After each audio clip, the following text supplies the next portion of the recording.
Welcome to the Know Your Legacy podcast. I'm your host, Vipul Basania, and today's guest is Damon Diamore. Damon is the founder of a company called Wayfounder. He's also the producer of the hit show Undercover Boss and also produced 2 seasons of The Apprentice. He's now rebranded himself as the legacy mentor who helps Fortune 500 CEOs ensure that they create a legacy that they're going to be proud of at the end of their life. So Damon, thank you so much for being here today. Thanks for having me.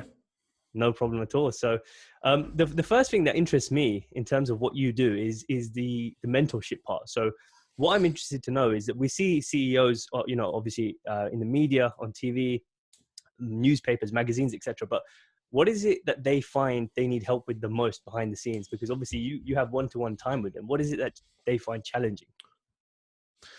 Yeah, well, the number one reason why, a lot of these larger executives seek out mentorship or coaching is that they need someone they can talk to about critical issues professionally and personally. And usually they're issues that they can't talk to their board about, their employees, their family, whatever it might be. Somebody who's not a stakeholder in their business or their life. It's like going to a therapist. When I went through my first divorce, my therapist said, I don't really care if you get divorce. I don't care if you stay married. I'm just here to give you a critical thinking, non-biased opinion. So I'd like to have someone with business acumen and a life history and a lot of experience in various things to talk through issues with that isn't going to give them biased opinion because they might not make more money or they might not be comfortable or they might be trying to save their job or eliminate a job. That's basically the reason. Okay, perfect. And in terms of helping them map that process out, so for example, like say you've got a CEO who's very tied up in their the running of the company, what is the steps that you sort of take to help them map out their legacy or their end goal of what they actually want? Sure. So there's 2 sets of clients I work with. On the startup end, I work with clients who are usually at least a big seed round, usually an A round, and I'll get hired by them or their investors. And then there's these corporate Fortune 500 out to 1,000 clients. And I work with directly, and I also contract out through big firms like Korn Ferry, et cetera, and work with their clients. On the both sides, it's the same process, but corporate is 6 months and startups are 3 months. So I start off with a big 4-hour deep dive into their business and to their personal life and kind of map out everything that's going on today. And then I can actually show you mine. I brought it with me just so you wanted to see. I've used all kinds of different planners in the past. I love Passion Planner only because it's really simple. But I map out with my clients everything from their legacy goal, what they want to leave behind, all the way out to a 3-month goal that's tied directly to that.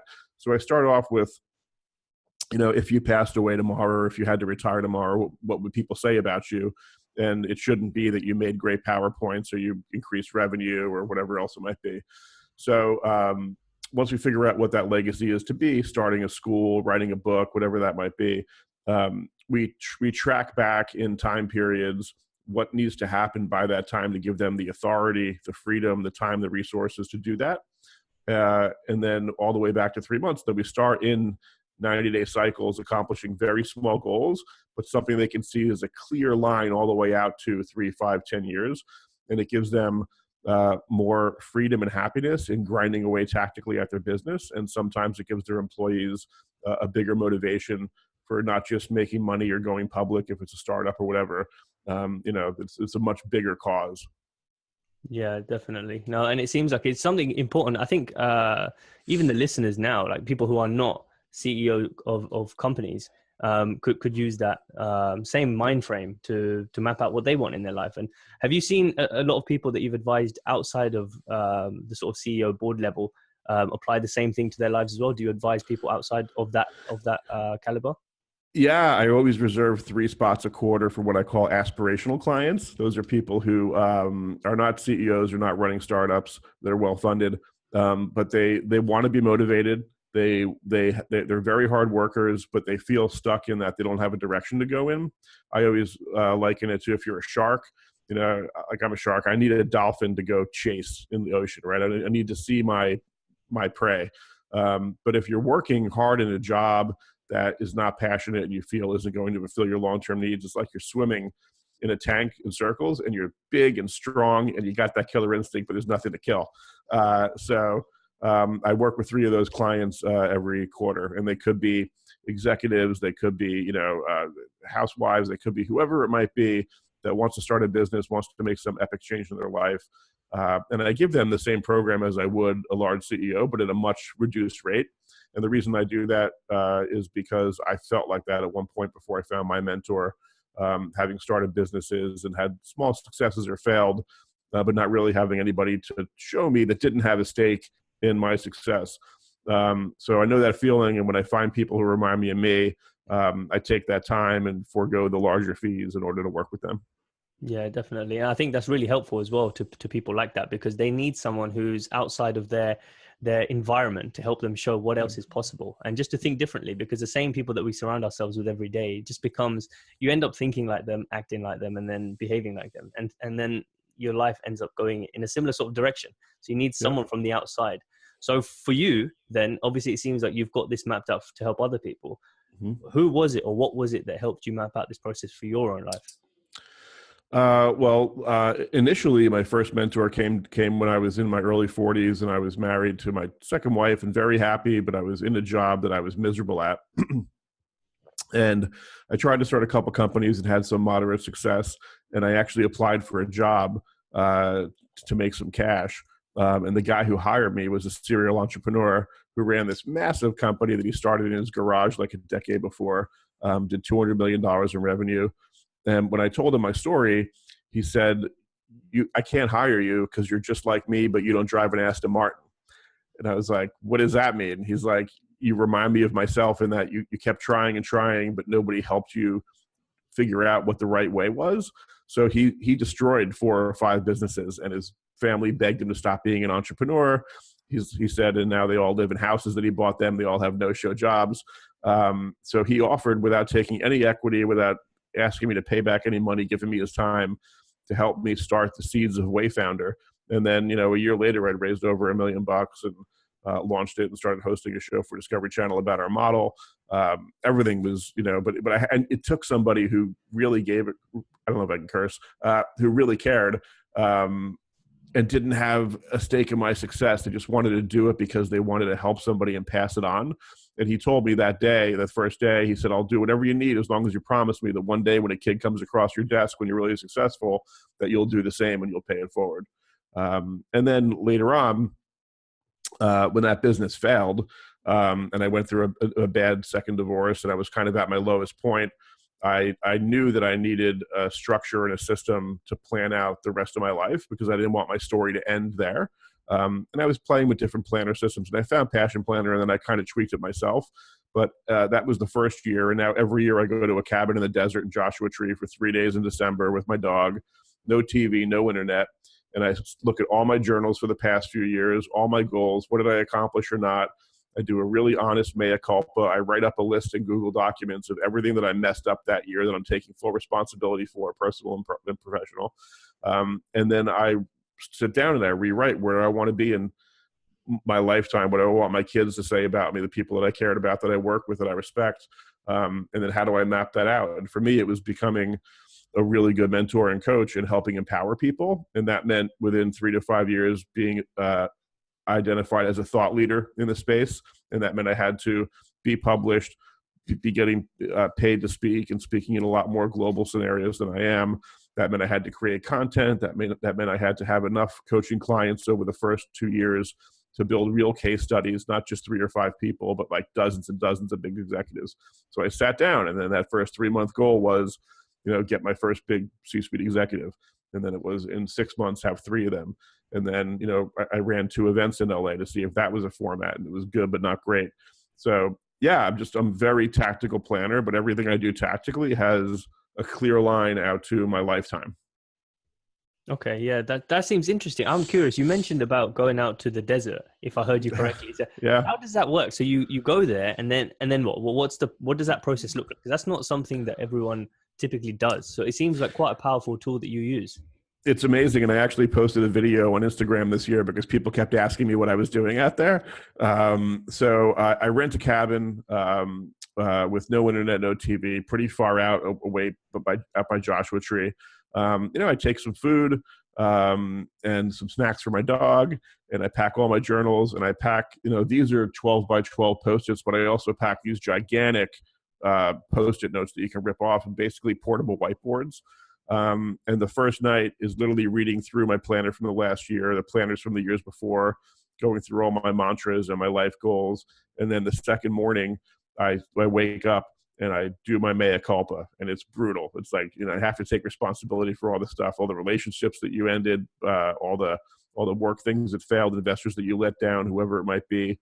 And then that night I start looking at all my previous maps and then figuring out what I really want. And then each individual part of my life, whether it's my relationships, coaching, speaking, my health goals for my diet, mental health, meditation, whatever it might be, everyone gets an individual mind map. And I think about all the things that would make me happy or empower me. And then that last day, I kind of edit them all down into what's realistic for these time frames. And I commit them by pen into the actual journal. And once they're committed into that journal, that's it, man. And then I sit down, and the very last thing I do before I leave the cabin is I write down my mantra for the year, which changes every year based on what's going on in my life. And then I record it into a microphone. So I always have it on my phone and my computer. So every morning I have about 2 minutes of myself telling myself where you're going to be in 3 months, 6 months, 1 year, 5 years, lifetime, where you're going to live, how many kids you want to have, what your business is going to be, how many people you're going to empower every year, how many students you're going to give scholarships to. Everything is very specific. And I'm able to hear myself, tell myself those goals and visualize every morning after I've done my short meditation. So my mind's clear, I'm present, and I'm hearing myself, not hearing some other speaker or motivational person tell me what I'm going to do. It's the only voice I really trust is in my head. So I record my own mantra, record my own goals, and I reinforce them every day. That's powerful. Yeah, especially the part about hearing your own voice, because I was talking to a friend about this actually, and this goes back a few years. We were talking about affirmations when I first came across the whole concept of affirmations and how that's linked to your beliefs and changing your mindset, etc. And we were just saying how, imagine, if we recorded our own voice, how much more powerful that'd be rather than listening to a speaker. And so it's amazing that you do the same thing, because I'm sure it's had an impact. And that's what I want to ask you about is, what example can you give from sort of the past where you recorded that specific goal that you had after that time of reflection, where you saw it come to fruition maybe months or years later? So one of them was a health goal. I had a big health scare a couple of years ago. And I was after my divorce, and I was alone. It was me and my dog, and you start freaking out, thinking you're going to die in a house. Nobody's ever going to find you because you're not dating anybody or married. And I needed to change my diet a little bit and do some exercise and do some other things. So I told myself what I needed to do every morning the moment that I stopped listening to myself. And then a few months later, when I went for my checkup, I was very nervous, and my doctor gave me this glowing review. He's like, whatever you're doing right. You're totally healthy. Your heart's fine. Boom, boom, boom. So I recorded him giving me that feedback, and then I wrote it down, and then I updated my mantra to tell myself in the morning, everything you're doing is working. Your heart is healthy. You're healthy. Now you can focus on other goals, X, Y, Z. So that was one example. Another one were very specific revenue goals. I know Napoleon Hill and all this stuff I've read, you write down in a card, you put it on your mirror, you wake up in the morning, you say, I'm going to do 10 grand a month, 20 grand a month, 30 grand a month of revenue. So I use those revenue numbers in my mantra, but I don't just do that. Every time that I set a revenue goal, there's a map of everything for 90 days that I need to do in order to reach that goal. And for the last 2 years, I've hit those goals in those cycles, because it's very specific. This is how much time I need to spend in deep work mode, thinking strategically. This is how many leads I need to call every day. This is how much content I need to produce. This is how many speaking gigs I need to get for these types of audiences. So it starts out with a mantra, and then I dive into very tactical, actionable, measurable goals. So at the end of every week, when I do my planner for the next week on a Sunday night, I can see what I accomplished or didn't and why. And if there's a qualitative reason as to why I didn't accomplish it, my mood, my energy, I was slacking, that's on me. If there's a quantitative reason where something's not working, I can go in and tweak it and not just wait for the 90 days to be over and say, oh, I hit that goal or I didn't. Every day is the battle. Every day, it can never end. So, Yeah, definitely. Is that, I'm curious, that tactical planning side of yourself, does that come from your Wall Street days? Is that something that you've always had? It came from when I was a really little kid. I was probably 7 years old, and my parents got divorced, and I went to live with my grandmother for a little bit. And I had an aunt who was a crazy stationery collector. She collected pens and pencils all over the world back then, and order them in newspapers and magazines. And when I was like 7 years old and I got there, I was miserable.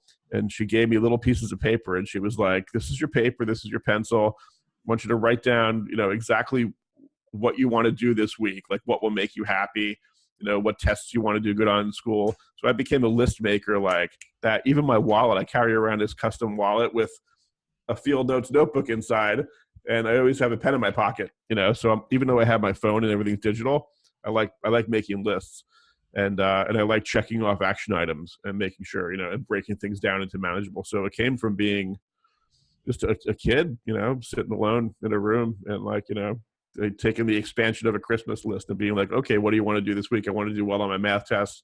I want to save up for the new Batman comic book. I want to do this. So, Yeah, definitely. I can see where that comes from, especially because we learn all of our habits, well, most of our habits anyway, from that early age of 7, 8, 9, 10, and then we end up instilling that for the rest of our lives, or for the big part of our lives. So. Even the bad habits, like I started biting my nails when I was a kid. I still bite my nails. I'm 47 years old. It's been 40 years. I've tried hypnosis, doesn't work. I've tried painting them with this clear nail polish that tastes like bitter stuff, and I still put it in my mouth. I just can't stop. So yeah, and I started in like second grade. Wow. Yeah, I guess that it takes a while for us to actually realize that something is bad for us, and then to step back and think about, where did this actually come from? Most of the time, the beliefs come from, as you were saying, from, from that younger age of 7, 8, 9, because it's crazy because we're surrounded with people that we haven't really chose to be surrounded by, like your aunt or your parents, or you don't get to choose that. And then you end up growing up with their habits, and you can't really control what they're doing. So you have to look at where your life is going, once you start to grow up, and think about, am I actually going in the right place, or am I just copying what I've learned? So, the whole tactical planning and thinking ahead, what advice would you give to someone who wants to take control of their life? They know they want to inside, but they don't know how, because they don't have that outside influence or someone to help them. What are the first few steps you need to take? Well, the first steps I always tell people are that I like a goal for me wouldn't be I want to lose weight.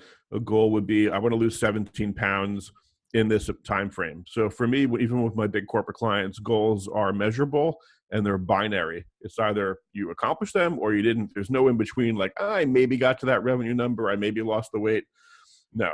So the first thing is to pick a goal that is realistic, that you can realistically accomplish at first. Not easy, but not super hard. And then think about every little thing you need to do. If you break down your day in your mind from the moment you wake up to the moment you go to bed, what are you currently doing to prevent you from getting that goal, right? So say it was to lose weight. Every morning you go to Starbucks on the way to work, you get your coffee, but you also get your favorite scone. You know what? Maybe instead of 5 scones a week, for the first week, try to have 4. And if you can live without it, try to have 3 until you're down to maybe 1 scone a week to reward yourself for doing a good job. Do you need to exercise? Do you need to figure out how to exercise more efficiently because you don't have the time? Like all these things. So figure out the goal, make it binary, and then break down everything in your daily life that without disrupting your schedule, you can change a little bit. And then start thinking of, if I need to build a new habit, if I need to join a gym, if I need to make sure that every night before bed I meditate for a half an hour, if I need to do, read a book, that you figure out what trade-offs you're willing to make, because it's all about trade-offs. You can sit down and watch Netflix for an hour, or you could watch a half-hour show and work for a half an hour, or meditate, or do whatever. So I'm not big on cold turkey. I'm not big on, stop everything and now I'm going to change my diet, change my sleeping habits, quit my job. Like, no, like every single little win that you have is a win. So that first week, if you go to work 5 days a week and you only had 4 muffins, you need to celebrate that. You need to embrace yourself and congratulate yourself. And you are on a path that is stronger than most people that you're going to come across all day, because most people won't give up that muffin because they think it's their reward for sitting on a train all morning, getting to work or whatever. So, you need to count your wins no matter how small they are, and then build on them. And the way the tactical planning comes into place is, okay, once I get down to one muffin a week, what do I need to do after that? Do I need to start walking to work, getting off 3 train stops early and walking a mile a day? Like whatever those things are. So just always have your plan in front of you, assuming that you're going to accomplish that first tactical goal. And then once you've accomplished a few tactical goals and you realize I have the willpower, I have the mental strength, I have the discipline, I have the power to change my own life, then you can sit down with a big board and be like, you know what, I want to be living in Brazil in 10 years. I want to be, I want to have 2 books published about, wild hyenas, whatever it might be. How do I do that? I need to start I would take a writing class, or maybe, just start writing on my own. I need to figure out how to save up to go to Brazil and see if I want to live there, all that stuff. But, start small with goals that are attainable, and then celebrate those wins and let yourself, like a lot of people who don't think of themselves as able to accomplish goals is because they don't give themselves enough credit for the things they do in life. There's always somebody who's farther down the ladder than you who wishes that they could have a podcast or have a computer to do a podcast or whatever.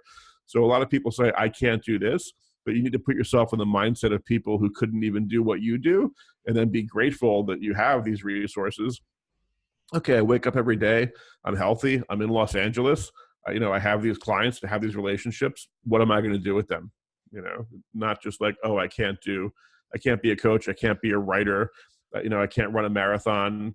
Like, why not? You can go on Instagram and see people that have their legs blown off in Iraq that are like running a 100-mile race. Like, that guy's got no excuses. Why do you have an excuse?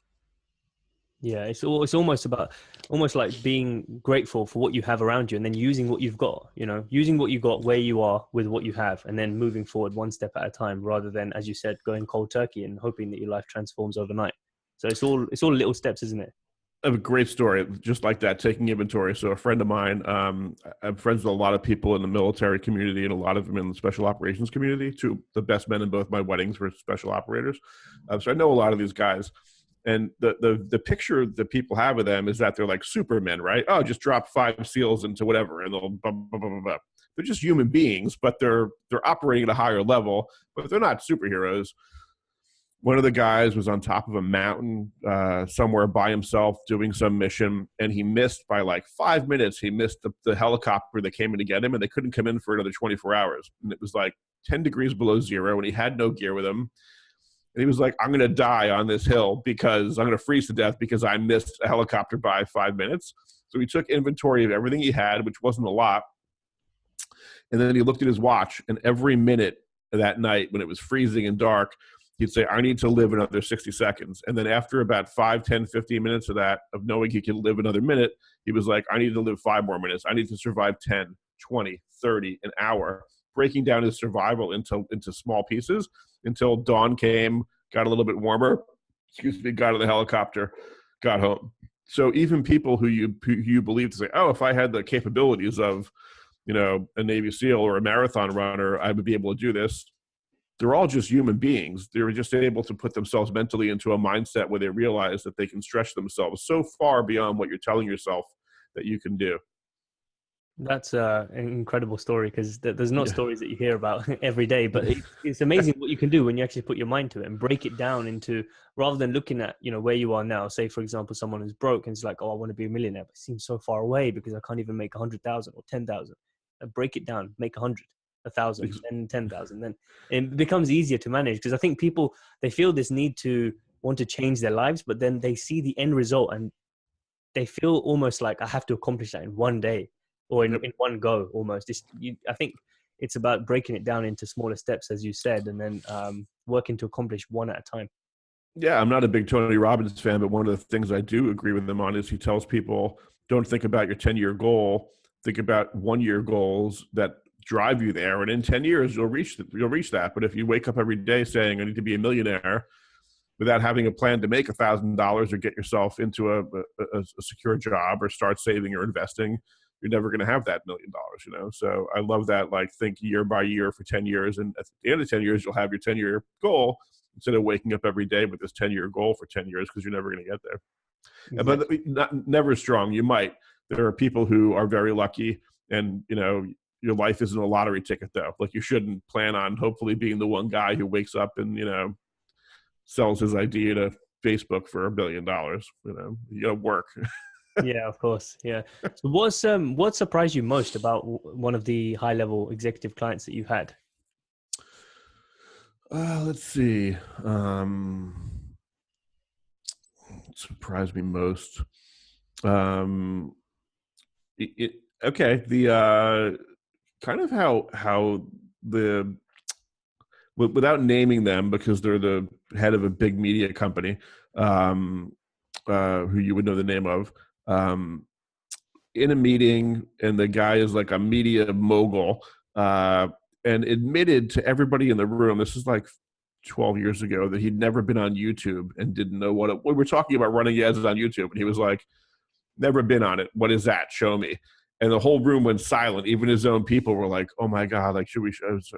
So I'm like, this is awesome. This guy's like, his name is on the studio and he has never been on YouTube.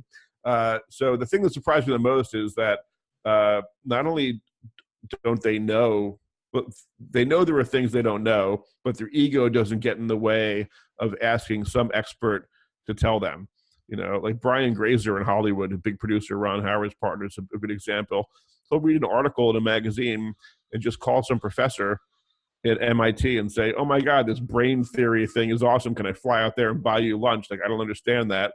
And he'll go. It's like, just because you're successful, people think you have all the answers. But, whether you're running a studio or whether you're doing whatever, the thing that's been most surprising is that they have no ego. Like they're totally open to anybody helping them to get to a goal. They realize that they are captains of a ship, but they don't row the oars. They don't move the sails. They need people who are the best at all those things. So they're truly leaders. They're leading other people. They aren't just like one-off mavericks who are like, oh, this whole thing is on my shoulders, Of course. Yeah. Makes sense. And it's refreshing too. It's nice to meet somebody who you've read about and seen, and they have all this money and success and little power. And they're just like, I have no idea what that is. Like, please show me. It feels empowering to you, because now you realize that as an individual who doesn't have all that stuff, you have value to people like that. And once you understand that, you understand you have value to everybody. So like, everybody's valuable in some way. Yeah, exactly. That's what I try and tell my community as well, that we all have a gift or talent that no one else can do as good as you can do, or I can do. So, and it's just our job to find that and then serve that to the world, because there are people out there that will pay you for whatever it is that you're bringing to the table. So yeah. In terms of just going back to the days when you were producing shows, especially Undercover Boss, one of the things that interests me is the whole process you went through to speak to 200, I think it was 250 CEOs across the US. Yeah, let's round it up, but it was rounded down. It was a little bit more. It was closer to 300, yeah. Okay, yeah. So the 300 individuals you spoke to, what was the process in terms of you trying to reach out and network with them? I mean, how did you begin that process? What did it look like? So when I joined the show, they had shot a pilot episode with one brand, but nobody had seen it yet. It was only at the network and at the production company. And CBS decided that they wanted a full season's worth ready to premiere at the Super Bowl the next year. But it was right after the economy crashed, end of 2008, early 2009. And everybody pretty much hated these big CEOs. They thought that they were flying around in private jets while average people were losing their houses and, being homeless. So CEOs that they called said, we're not going to get on TV without knowing what the show is. What if you blindside us? And this is like a hit job, PR hit job. But because I worked on Apprentice and known a lot of these big corporate guys, they said, you're friends with them. Could you please convince them we're going to do them justice? So once I did, and I cast the rest of the CEOs for season one in a very short period of time, when the show was a hit and it got renewed, it was easier for me to call CEOs that either I didn't know or I had one degree of connection to. And I'd say, oh, the chief marketing officer of Target is my reference. I didn't, blank him over. I didn't make him look bad. And you know each other. He's my reference. So it was much easier having a hit show. People wanted to be on TV, and also doing what I said I would do. There were big big brands and big C-suite executives I knew who I made sure that I protected their integrity and I protected the brand. And once you do what you say you're going to do, that goes a long way. And then the process was basically 5 days a week. I'd travel to 7, 8, or 9 cities, just back to back to back, and have 3 to 4 hours in a room like this, just one-on-one with a person, and a camera over my shoulder, and say, we talk about their business for a long time to get them comfortable, and then talk about all the horrible stuff that happened in their life that they were willing to talk about. And once they opened up to that and realized that I wasn't there because I was a Hollywood guy, that I was a Wall Street guy, and I was a business guy, and that I cared about them as a person, and that I saw that they are people. The most common feedback I got from Undercover Boss was people would say, "You worked on that show? I loved it. All those CEOs seem so human." It's like, well, they are human beings. Like they're not robots. They happen to run a big company, and you happen to do what you do. They had a different life path. So that process was about getting into really deep, emotional, vulnerable stuff, which didn't always make it on camera, but it gave us a guide, as if this guy's father was an alcoholic, and we put him on the front lines, and we could find people who had alcoholics in their family without nudging it. Maybe it would come up, and then they would have some moment. That was basically it. But to me, some guy he'd never met from Hollywood, he's crying on an interview with me after 2 hours, telling me about all this horrible stuff in his life, and I'm an open book. So I would reciprocate. This is what it was like for me to work on the 105th floor of the Trade Center, and then how all my friends died in 9/11. This is what it was like for my dad to leave when I was 6 under horrible circumstances. This is what it was like to be, poor and go through a divorce and lose your house and lose your dogs. I was open about everything that had happened to me. So once you show them that vulnerability, it was reciprocal. And then when it became friends with a lot of them, investors in Wayfounder and other things, board members that I do, I'm on the board of their charities. It just became this tight-knit relationship, because we knew all the stuff that a lot of other people didn't know about them. Sometimes I'd walk, if they were a really big brand, their PR person was allowed to sit in the room and make sure we didn't do anything crazy, but not talk. And all the time for those big brands, I would get done with the interview, and they would say, "Wow, I've been here for 15 years. I've never heard that story. He told you that story after 3 hours." And it's like, well, not to pat myself on the back, but I have this gift where people want to open up to me. They trust me. I'm empathetic. And I've lived this life. I didn't graduate college, and I traded, billions and billions of dollars a day. Didn't go to film school, produced the 2 biggest shows on TV. Never went to Harvard, raised a venture capital fund, had never been on TV, hosted a show for Discovery. I'm a grinder, and they respect that. Even the ones that went to Harvard and rose the ranks that weren't the pure entrepreneurs, everybody that meets them always wants something from them. They always want a pound of flesh. And the fact that my only goal was to do that show to humanize them in the faces of America, they respected that, and that's why when they come to LA now, if they're here for a day, I'm the one that we go get lunch or meet their kids or do whatever with. Yeah, you definitely accomplished that, because I was watching an episode the other day. It was the one with Cinnabon, so Kat Cole.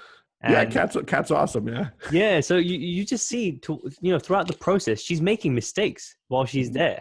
And, the guys who are, running the factory or running the store are good at what they do, because they do it day and day. And she comes along and she makes mistakes. And then that really does bring the human aspect, because you think, wow, okay, she's not even able to do the basic jobs. Not necessarily a bad thing, but she just has a different role to play in that company. And then at the end, you see them, emotionally connect with the president. And then, she's willing to help them out, because she's gone through a similar sort of situation in her life. And I'm sure it's the same with, a lot of the other episodes. So what I was going to say is, what's the one thing that these guys have learned from doing Undercover Boss? I mean, after connecting with employees in other areas of the business. Well, it's a couple things. There are some brands, without naming them specifically, who don't have a lot of contact with their franchisees or people that own and operate their brands on an individual level. So it gave them an opportunity to show that they understand what they're going through. If you operate a donut shop in Arkansas, and I tell you that you need to do something from my corporate tower in New York, now I understand what you're going through. Other people, It was literally about, I'm a CEO. I got my MBA from wherever, and my MBA formula says that 3 people could do that job. It shouldn't be 5 people. Okay, so I'm going to go knock 2 jobs off. Now they had to go there and be one of 3 people trying to do the job of 5 people. And they're like, this is impossible. Like, this is totally the wrong thing to do.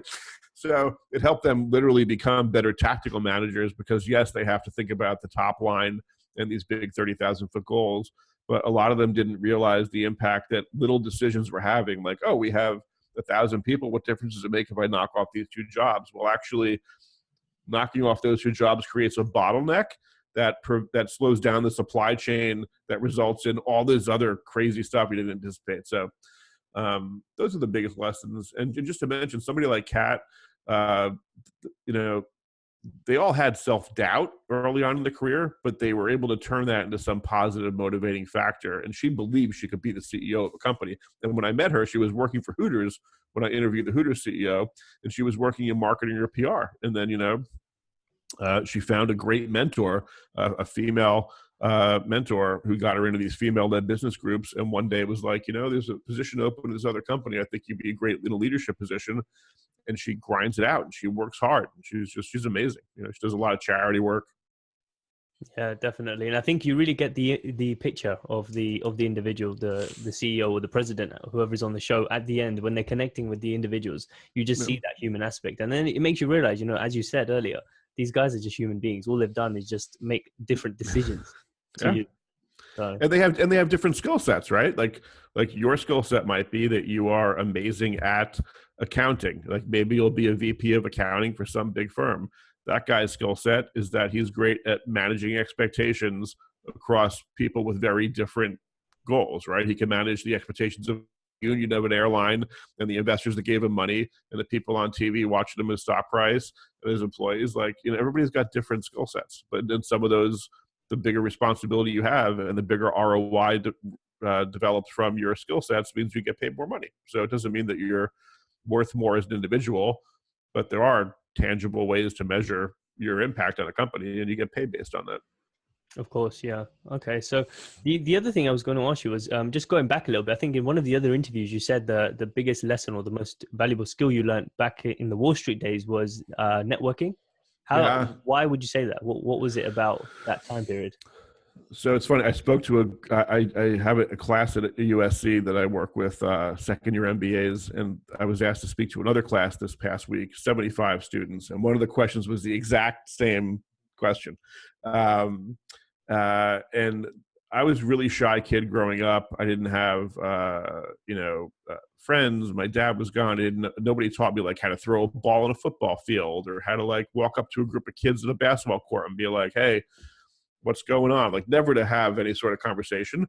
And when I got to Wall Street, they were like, you can't be an introvert. You need to go out every night with customers and other traders and go to bars. And I wasn't a big drinker, but it was like, we go to these big steak dinners, these steakhouses in New York, and there'd be 10 guys at a table.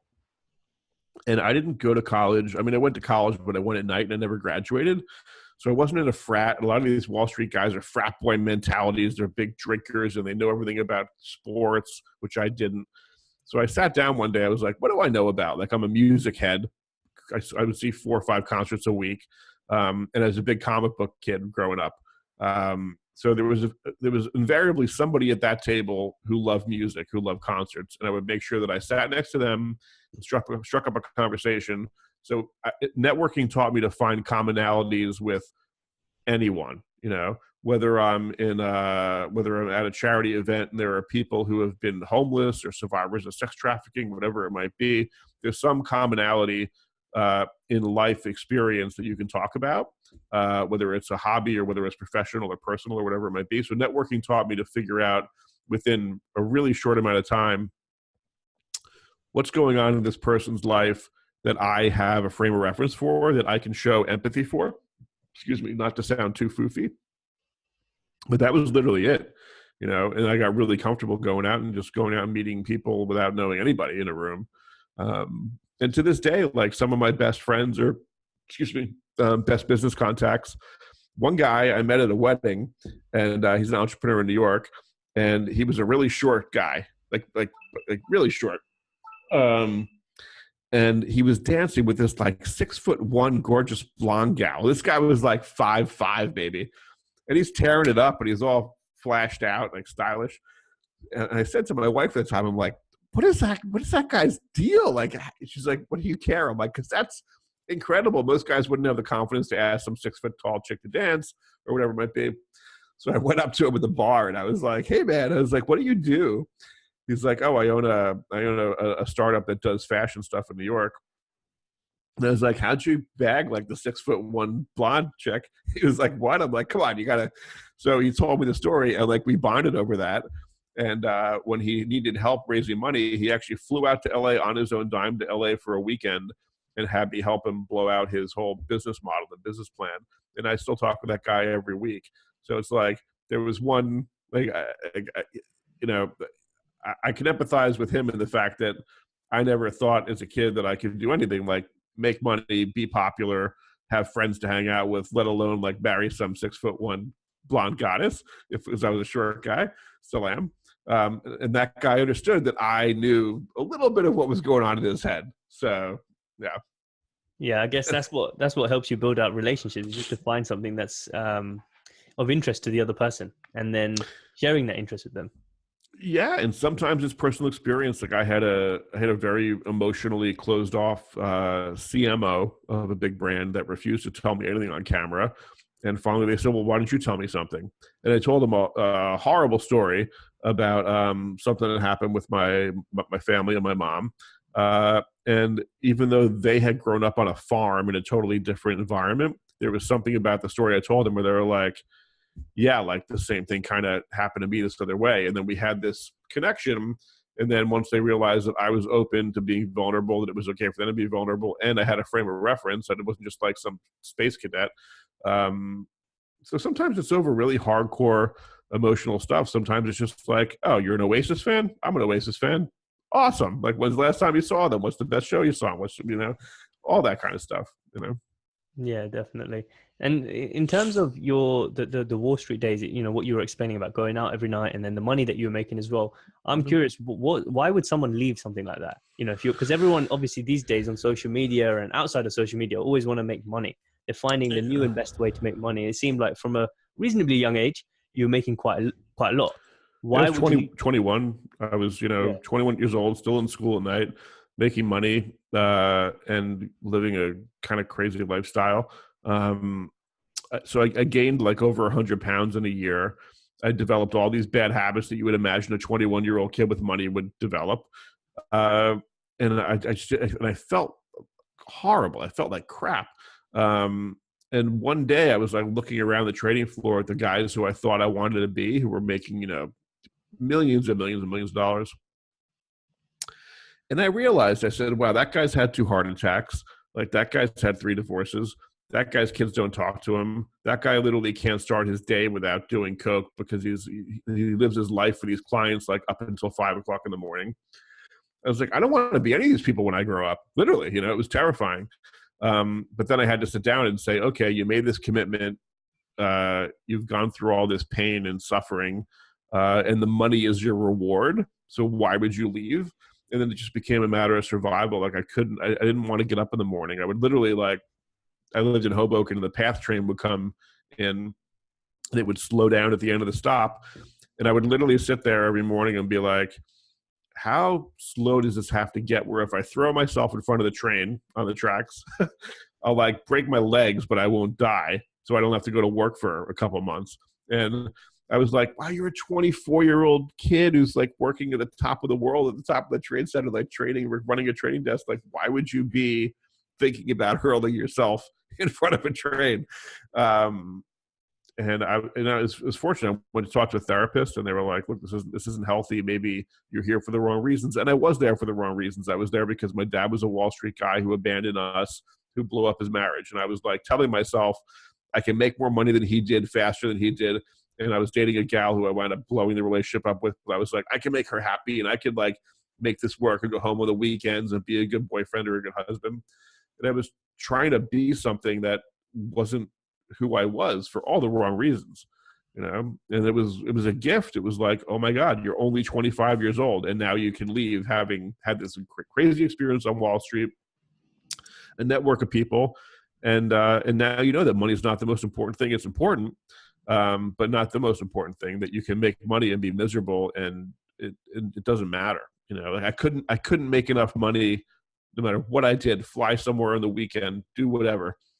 It wasn't enough so that by Monday morning I felt like a whole person again. I still felt like there was a huge, that I was like an egg. I was like, I had this like outside shell that was like perfectly round and like in the best suits and like going to the best places, VIP, but completely hollow inside. There was absolutely nothing inside that was like holding me together.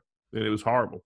That reminds me of like a Jim Carrey quote, or something that he said was, I hope that every day, everyone in their lifetime becomes rich and famous, so they find out that that's not significant. There's nothing to it.